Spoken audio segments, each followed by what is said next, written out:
Et salut à tous les amis, c'est CryptoPartage, c'est un plaisir de vous retrouver pour cette vidéo d'analyse du 8 octobre 2021. Vous le voyez à l'écran, le BTC, toujours pas trop de mouvement, toujours situé aux alentours des 55 000 $, 56 000 $. On a identifié que voilà, ça serait une zone dure à passer ici, et c'est ce qui se passe pour le moment, on reste juste en dessous. Du côté des altcoins, on a un peu plus de mouvement, notamment hier soir, on a eu quelques alts qui ont tenté de s'extirper par le haut, faire un petit run haussier, notamment du côté de IGLD, Filecoin. On a FTM qui est toujours en price discovery, lui qui est vraiment très très chaud, 2,22 $. On a Chiliz aussi qui nous a tenté une petite sortie. Je vous ferai l'analyse technique dans la deuxième partie de vidéo. On a Shiba qui a potentiellement aussi trouvé un top, en tout cas sur le niveau du court terme, qui s'est effondré, qui a perdu 40%.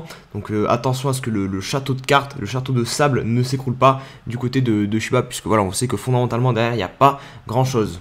Merci à toutes les personnes qui ont rejoint récemment le compte Twitter et même les personnes qui sont là depuis plus longtemps. Voilà, c'est grâce à vous que la communauté grandit. Donc maintenant, road to 3000 abonnés. Et puis pour ce qui est de la chaîne YouTube, voilà, n'hésitez pas non plus à vous abonner, à mettre un petit like pour toujours mettre plus en avant les vidéos et me rejoindre donc sur l'Insta et le Discord aussi. Allez, on se retrouve sur Twitter. On va débuter avec ce tweet de Rect Capital qui nous partage ce graphique qui, je pense, vous avez déjà vu pas mal de fois tourner sur Twitter ou même sur différents médias de crypto ou même sur de la bourse, puisqu'il représente la psychologie des investisseurs, et il nous met lui en avant que le crash du coup qu'on a eu en mai serait potentiellement uniquement ici sur la courbe, donc ce qu'on appelle le bear trap, donc faire croire aux personnes que voilà, on a fini le mouvement haussier, que le bull run est terminé, et du coup ben, les gens vont vendre, vont paniquer, sortir du marché.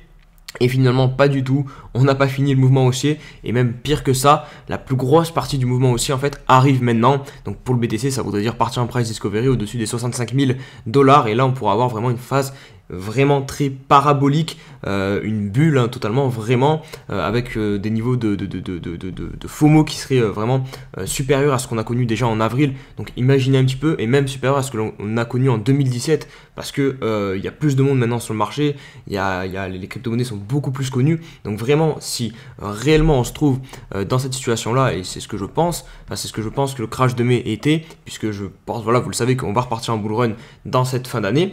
Donc vraiment, on peut s'attendre à vivre des choses exceptionnelles en termes d'euphorie et de FOMO sur les crypto-monnaies. Et toujours en gardant ce graphique en tête, je vais essayer de vous l'appliquer sur le graphique du BTC. Je vous ai mis ici une étendue de date, donc pour moi ce qui correspond au bull run. Donc on a eu un bull run de 400 jours à peu près jusqu'au top ici et jusqu'au crash de mai, où voilà, le BTC est monté quasiment non-stop. Le seul endroit où on pourrait potentiellement dire qu'on a eu un premier sell-off et le fameux bear trap, c'est ici.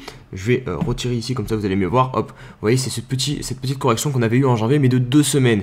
2 semaines sur 400 jours. Je trouve ça quand même extrêmement léger. Voilà, il faut quand même un certain ratio. Et je trouve que 200 jours, c'est quand même beaucoup trop léger pour considérer ça comme un bear trap. Et du coup, là, ce qu'on est en train de vivre, regardez, je vous ai mis ici l'étendue de temps. On est sur 175 jours pour à peu près 400 jours. Donc ça fait quasiment un tiers, un peu plus qu'un tiers du total de la première phase du bull run. Donc là, pour le coup, c'est déjà un peu plus parlant. Ça fait beaucoup plus douter les personnes, et le bear trap est beaucoup plus gros. Donc moi personnellement, voilà, je pense réellement qu'on est dans la phase ici du bear trap. C'était un gros bear trap, et derrière voilà, on va poursuivre le bull run. Et pour le coup, ouais, on peut s'attendre à des choses vraiment extraordinaires du coup, parce que cette phase ici, qui est la dernière, elle devrait être la plus explosive. Donc là, je vais pas commencer à donner des targets parce que j'aime pas voilà, faire rêver pour rien. Mais oui, on peut avoir un BTC largement au-dessus de 200 000 $, je pense. C'est clair et net. Ça bouge du côté de chez Chiliz, et pas que sur le cours, puisque regardez ce que vient de nous tweeter aujourd'hui Alexandre Dreyfus, qui n'est d'autre que le CEO de la marque, enfin du projet Chiliz. D'ailleurs, Alexandre Dreyfus est un Français, ex-patron de Winamax, pour ceux qui ne le savaient pas, pour la petite histoire. Donc Chiliz de base, c'est juste un projet qui tokenise les clubs de foot, de sport, même pas de foot, mais de plusieurs sports. Là, ils viennent d'annoncer qu'ils allaient investir 60 millions de $, pour tokeniser des marques, des médias, du divertissement. En fait, ils veulent devenir une vraie plateforme mainstream, grand public, à l'aide de la blockchain.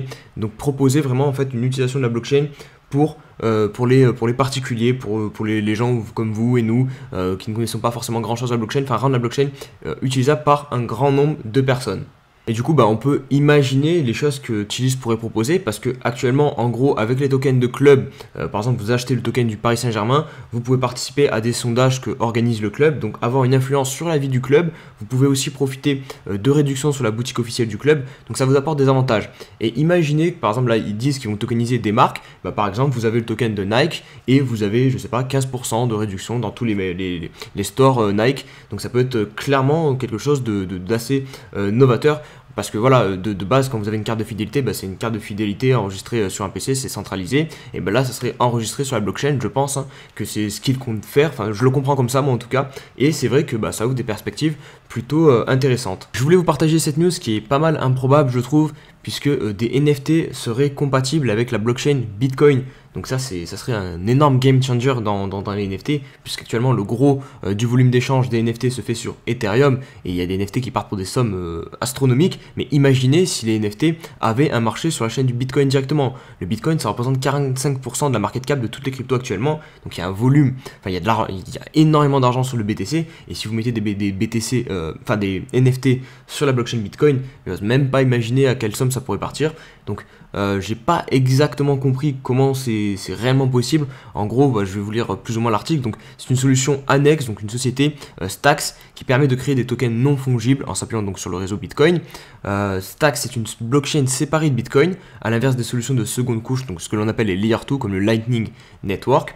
Et donc concrètement, qu'est-ce que c'est? C'est ce petit paragraphe qui le dit. Donc la blockchain utilise des smart contracts, puis elle regroupe les transactions ainsi créées et les règles sur la blockchain de Bitcoin. Pour cette raison, Stacks se considère comme une solution Layer 1.5. Donc c'est pas un Layer 2, mais c'est un Layer 1.5. Donc le résultat, c'est qu'il est possible de créer des NFT qui sont de facto compatibles avec Bitcoin, même s'ils nécessitent une blockchain annexe afin d'être créés et échangés. Donc voilà, je sais pas si vous avez plus ou moins compris comment ça serait possible à mettre en place, mais en tout cas voilà, c'est clair net que si des NFT venaient à envahir la blockchain Bitcoin, je pense qu'ils se vendraient des sommes assez conséquentes. Le coup de mou du BTC qui se poursuit, vous le voyez, cette zone donc des 55 000, 56 000 $ qui est très bien défendue actuellement par les bears, on n'arrive pas à aller au-dessus. Donc là on revient faire un top parce qu'on avait un petit peu corrigé, hop on revient faire un top. Donc on pourrait, voilà, pour les plus pessimistes, commencer à dessiner un double top, mais pour ça il faut perdre ce creux ici, donc qui est situé à, je vais vous dire ça tout de suite, précisément, hop, là on est sur le 4 heures, donc on est sur du 53 000 $ 500 à peu près, donc il faudrait perdre ce creux pour valider cette figure de retournement de tendance. Pour l'instant on n'y est pas, donc voilà, on va pas tirer des conclusions, faut attendre que les faits soient présents. Vous voyez sur le RSI, il y avait cette petite figure dont je vous avais parlé hier, on l'a plus ou moins cassé, donc c'est pas très propre, on aurait fait un retest ici, vous voyez, hop, mais un peu plus prolongé. On n'est pas sorti aussi de la zone de surachat, donc là c'est assez ambigu, assez complexe à lire, mais voilà, ça pourrait être un signal qui nous dit attention, on change peut-être de tendance, on change peut-être il y a peut-être un retournement, voilà, qui va se mettre en place sur le 4 heures, peut-être soit consolider plus longtemps ou soit venir corriger. Donc ça va être à suivre, mais en tout cas voilà, pour le moment il n'y a clairement pas de quoi s'enflammer, enfin du moins s'inquiéter pour une grosse correction, puisque regardez, on a toujours l'AMA 21 qui est en dessous, on n'est même pas venu la retester. On a la trend du mouvement haussier, pareil, on l'a même pas encore retesté, donc voilà, il y a de la marge avant de dire que c'est baissier. Sur le daily, pareil, là ça va être même encore pire, il n'y a pas plus de choses à dire, on est toujours, vous voyez, bloqué sur cette zone des 55 000, 56 000 $, on reste collé à celle-ci. Pour l'instant, voilà, rien de plus à dire sur le RSI, voilà, pareil, vous savez, il y a là le niveau 70 qui nous bloque en tant que résistance, donc on est sous résistance et on attend que la situation se dénoue, mais pour ça il faut voir sur les plus petites time frames avant d'avoir le mouvement sur le daily qui se mette en place. Vous le savez, on est vendredi et donc les professionnels vont fermer les marchés, enfin en tout cas vont arrêter de trade le BTC ce soir. Donc ça va être très important, je pense, de surveiller à quel niveau on va clôturer notamment le CME. Donc ça sera sur le daily, voir où est-ce que ils vont clôturer la journée. J'aimerais que ça se fasse, vous le savez, au-dessus ici des 52 000 $ à peu près. Comme ça on pourrait préserver, je pense, la clôture de dimanche en weekly au-dessus de ce point haut, parce que c'est vraiment ce qu'on veut voir, parce que si jamais voilà on venait à venir perdre un petit peu de valeur et venir clôturer pile au même niveau, voilà, on pourra maintenant avoir un double top, et ça c'est pas trop ce que l'on a envie de voir, parce que même si on a une mèche, les clôtures c'est quand même plus important. Donc vraiment voilà, tenir ce niveau minimum des 52 000 $ d'ici ce soir, ça serait vraiment intéressant. Allez, on va passer aux altcoins. Je vais débuter en faisant un point sur Ethereum. Je vais essayer de faire un petit point au niveau du moyen terme, vous montrer les zones les plus importantes à défendre. Donc là, au niveau des bulles, si on veut préserver notre bull run, il va falloir à tout prix défendre cette zone ici des 2700 $. C'est pourquoi j'ai déplacé la zone d'achat. Rappelez-vous, avant elle était plus ici c'est les 2200, 2700 $. D'ailleurs, c'est ici que le cours est venu se poser. Maintenant, pour même du court terme et du moyen terme, ici, acheter un retour au niveau des 3000 $, je pense que ce serait pas déconnant parce que c'est ici que vont se positionner les bulles pour défendre justement ce point bas qui est très important, parce que si jamais on venait à réintégrer cette zone-ci et même à le perdre, je vais vous montrer sur le weekly, c'est là que ce sera le plus parlant. Hop. Si voilà, on venait à enfoncer ce point bas, et ben du coup voilà, on revaliderait pas le fait que ici on est reparti en tendance haussière. Enfin, on a validé un creux ici, hop, et nous permettre de repartir en tendance haussière. Donc on pourrait faire quelque chose comme ça, hop, et si on fait ça, bah là pour le coup voilà, vous comprenez bien que c'est pas positif. Donc le creux à 2700 $, je vais vous remettre sur le daily, est hyper important. Ici il faut à tout prix défendre cette zone. Donc voilà, si vous voulez faire un achat, je vais pas dire plus intelligent, en tout cas dans ma manière d'investir, je pense que cette zone ici, ça sera très intéressant pour rentrer sur les terres, parce que là vous arrivez sur les niveaux où les bears sont présents et essayent de défendre leur top en fait. Donc vous achetez les résistances, et moi voilà, vous le savez, j'aime pas trop acheter sous résistance. Donc on a ce petit passage ici qui est bloc. Je pense que d'ailleurs on doit être pile sur les 0,61, 0,78. Donc voilà, c'est la pire zone ici pour acheter selon moi. C'est ici où les bears défendent le plus. Donc faites très attention. Voilà, après j'ai pas de boule cristal, je sais pas si on va traverser directement ou non, mais en tout cas cette zone va être défendue. Allez, j'étais obligé de vous faire le chilies aujourd'hui parce que déjà hier il a failli nous faire une sortie de cette grosse figure long terme. C'est vraiment très propre. Regardez ce triangle descendant avec ici pour moi la zone clairement identifiée, la zone d'achat aux alentours des 20 centimes. Franchement, pour investir sur chilies, je pense que c'est un bon prix. Donc voilà, si jamais le prix vous redonne encore une chance de revenir ici, pourquoi pas. Après vous pouvez aussi du coup acheter à la cassure de cette trend, mais je suis un peu moins fan, voilà, parce que vous achetez potentiellement un fake out, hein, c'est possible que le truc fasse comme ça, hop, et non, on vous piège, et derrière, hop, on vient dégringoler, et du coup on se retrouve niqué un peu. Donc voilà, faites attention à ça. Je préfère voilà, acheter sur les zones comme ça, où en plus de ça, là vous achetez en fait.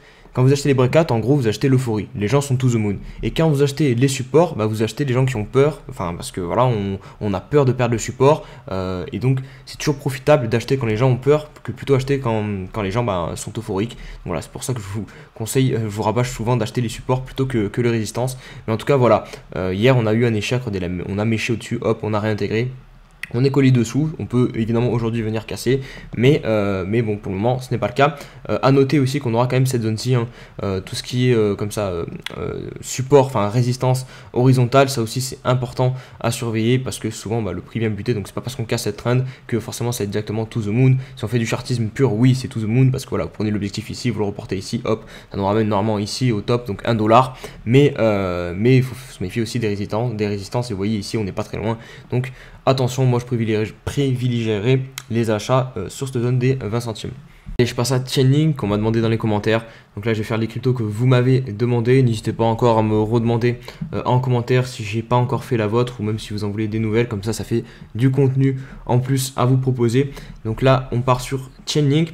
Là vous avez la vue en weekly. Tenez pas forcément compte de ces deux obliques, hein. Je les ai mis comme ça, mais je sais pas si elles sont tant pertinentes que ça. Je préfère voilà, faire de l'action des prix, donc notamment avec les points hauts et les points bas. Là on est finalement un peu comme sur la situation du BTC. On a marqué ce point bas ici, le point haut ici qui ne réussit pas à dépasser l'ancien point haut, et maintenant on est en attente de voir si on a un retournement de tendance. Pour valider le retournement de tendance, qu'est-ce qu'il faut faire? Un point bas ici plus bas que celui-ci. Pour l'instant ce n'est pas le cas, puisque on est, semblerait-il, en train de faire, regardez, comme sur le BTC finalement, un point bas ici, et donc là on validerait qu'on a bien repris une tendance haussière. Mais du coup pour investir, c'est une zone je dirais plus ou moins neutre, hein. Regardez, je pense que si on met le volume profile, on doit être sur une zone qui est pas mal travaillée. Regardez ici, hop, ça c'était on va dire l'ancienne valeur du link en début de bull run, et maintenant vous êtes ici sur une zone qu'on a beaucoup travaillé. Si je me fous sur le daily, vous allez comprendre aussi, on est globalement dans un milieu de range en fait, hein. Regardez ici avec la borne haute qui va être située autour des 30 $, la borne basse vraiment extrême basse qui était à 13 $, et là on va dire que maintenant on est plutôt sur un truc 20 $, 30 $, donc on est à 25 $, donc on est vraiment au milieu du range, c'est neutre. Donc c'est pas top pour investir ici, je dirais. En vrai, j'attendrai soit d'avoir des confirmations, voir qu'on a une vraie reprise haussière, ou soit acheter comme d'habitude la peur qui est quand même plus profitable. Donc une zone au niveau des 20 $, ça serait pas trop mal, je pense, pour rentrer sur Chainlink. Pour ça, avec VeChain aussi qui m'a été pas mal demandé. VeChain pour moi c'est à peu près la même situation que Chainlink. Regardez, on est dans un range, c'est plutôt neutre, on est en plein milieu. Donc même discours, hein. Vous n'allez pas acheter ici la zone rouge et c'est plutôt de vendre, hein, sauf si c'est pour du très long terme. Donc c'est la zone des 0,15 $ qu'on doit passer.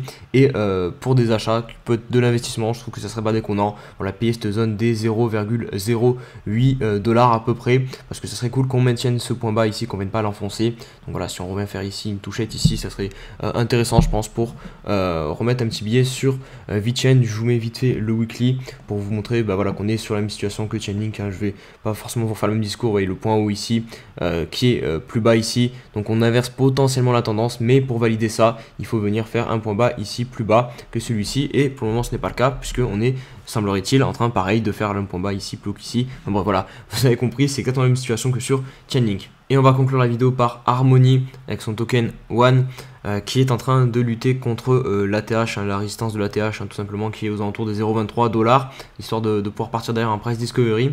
Pour le moment ça ne passe pas, ça me fait penser un petit peu à la charte de Tezos, hein. Je sais pas si vous vous rappelez, on a vu à peu près pareil, une espèce de triangle ascendant où les creux sont de plus en plus hauts et on bute à chaque fois contre la résistance. Tezos a lui réussi à casser la résistance, Harmony on n'y est pas encore.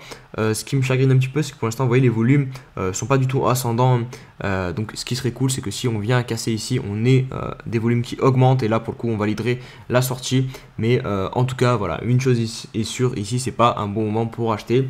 C'est plutôt évident, voilà, vous avez une grosse résistance, on n'arrive pas à la passer pour le coup, donc attention. Après voilà, si jamais on vient à la casser, encore une fois vous pouvez rentrer ici, payer ici, mais vous vous exposez au fait que vous rentrez un petit peu dans l'euphorie, mais vous rentrez aussi, il faut se dire, sur un marché qui est très haussier du coup parce qu'il part en price discovery. Mais voilà, si jamais c'est un fake out, là pour le coup vous pouvez prendre très très cher. Donc c'est pareil, c'est en fonction de votre gestion du risque, vous analysez votre portefeuille, ce que vous pouvez vous permettre de faire.